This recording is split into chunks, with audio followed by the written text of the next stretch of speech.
Everyone, hope you are doing well. Welcome to your favourite channel Prepmed NEET. আমি doctor Debjyoti.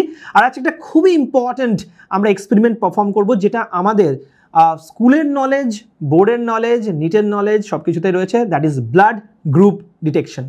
তো blood group detection একটা result আমার কাছে রয়েছে। এটা আমার ব্লাড গ্রুপ, এটা আমার ব্লাড গ্রুপের আমি চেক করেছি যে আমার কি ব্লাড গ্রুপ। রেজাল্টটা তোমাদের সামনে রয়েছে, স্ক্রিনে দেখো, তোমরা রেজাল্ট দেখতে পাচ্ছ।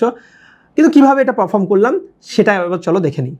তাহলে আজকে আমরা দেখে নিই ব্লাড গ্রুপ অ্যান্টিজেনকে ডিটেক্ট করার জন্য আমাদের এক্স্যাক্টলি কী কী জিনিস দরকার। ঠিক এইভাবেই কিন্তু ল্যাবরেটরিতে আমাদের ব্লাড গ্রুপটাকে ডিটেক্ট করা হয়। তো প্রথমত হচ্ছে একটা সলিউশন আমরা দেখতে পাচ্ছি। এই সলিউশনসের মধ্যে তুমি দেখতে পাচ্ছ এটা হচ্ছে অ্যান্টিবডি, এবং তোমরা সবাই জানো থিওরিটিক্যাল কোয়েশ্চেন, এটা কিন্তু কোন টাইপের অ্যান্টিবডি? IgM antibody. এরকমই আর একটা সলিউশন আমাদের দরকার, যেটা হচ্ছে বি অ্যান্টিবডি, এবং তোমরা দেখতে পাচ্ছ এটাও একটা IgM অ্যান্টিবডি। ঠিক তেমনই আমার কাছে লাস্ট যে সলিউশনটা আছে সেটা হচ্ছে RH অ্যান্টিবডি। এবার এই তিনটের সাথে সাথে আমার যেটা দরকার, আমার দরকার একটা ফ্রেশ গ্লাস স্লাইড, যেটা তুমি দেখতে পাচ্ছ, এবং সেই গ্লাস স্লাইডে প্রথমেই আমি মার্ক করে নিয়েছি কোথায় আমি A অ্যান্টিবডিটা দেব, কোথায় আমি একটা ড্রপ বি অ্যান্টিবডি দেব, আর কোথায় একটা সলিউশনের ড্রপ অফ RH অ্যান্টিবডিটা আমি দেব। আর একটা জিনিস আমার কি দরকার?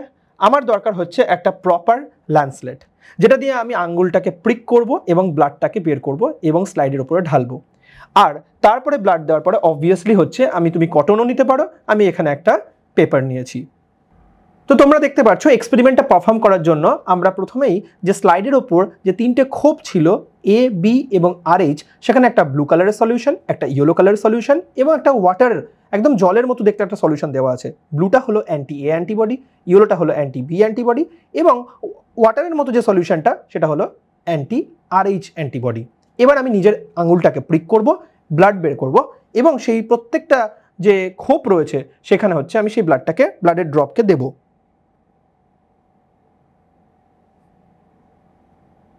তো তোমরা দেখতে পাচ্ছ যে আমি এখানে একটা কর্নারে ব্লাডটা দিলাম। এবার তোমাদের জন্য আমি এই সলিউশনটার সাথে আমার ব্লাডের ড্রপটাকে মিক্স করব। এই মিক্স করার জন্য আমি নর্মাল সলিউশন, আমি দেখো সলিউশনটাকে মিক্স করছি।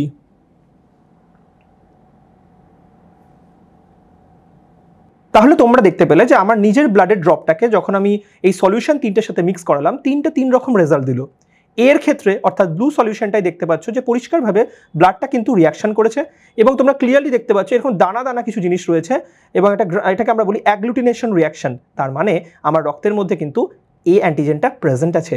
বি এর ঘরটাতে দেখো এরকম কিন্তু কোনো দানা দানা কোনো রিয়াকশনস নেই, পুরো যেন দুটো সলিউশন একে অপরের সাথে মিক্স হয়ে গেছে, কোনো দানা দানা তৈরি হয়নি। তার মানে আমার রক্তে কিন্তু বি অ্যান্টিজেন নেই। ঠিক তেমনই RHটা যদি দেখি, RHেও কিন্তু দেখতে পাচ্ছ যেরকম দানা দানা কিন্তু একটা রিয়াকশন দেখতে পাওয়া যাচ্ছে। তার মানে আমার রক্তে RH অ্যান্টিজেনটা, অর্থাৎ এটাকে ডি অ্যান্টিজেন অনেকে বলে, অর্থাৎ আমার কিন্তু ডি অ্যান্টিজেনটাও রয়েছে। তার মানে আমার নেট যদি ব্লাড গ্রুপটা আমরা ভাবি যে টোটাল ব্লাড গ্রুপ আমার কি হলো, that is A and RH positive. তো তোমরা সবাই দেখলে যে আমি আমার ব্লাড গ্রুপ টেস্টটা কিভাবে করলাম। তোমাদের কাছেও যদি তোমাদের স্কুলে এই সলিউশনগুলো অ্যাভেলেবেল থাকে, তোমরা অবশ্যই কিন্তু প্র্যাকটিক্যাল রুমে বসে এই টেস্টটা করবে এবং জানবে যে তোমাদের ব্লাড গ্রুপটা কি। আর যদি কেউ এখানে আসতে চাও, আমার এখানে এই সলিউশনগুলো রাখাই থাকে সবসময়, তোমরা যে কোনো সময় এসে তোমাদের ব্লাড গ্রুপ জেনে যাওয়ার জন্য এক্সপেরিমেন্টটা আমার সাথে পারফর্ম করতেই পারো। আর হ্যাঁ, যারা এই এক্সপেরিমেন্টটা পারফর্ম করে ফেলবে তারা কিন্তু অবশ্যই কমেন্ট সেকশনে লিখবে যে তোমার ব্লাড গ্রুপটা কি। Be a doctor by the team of doctors.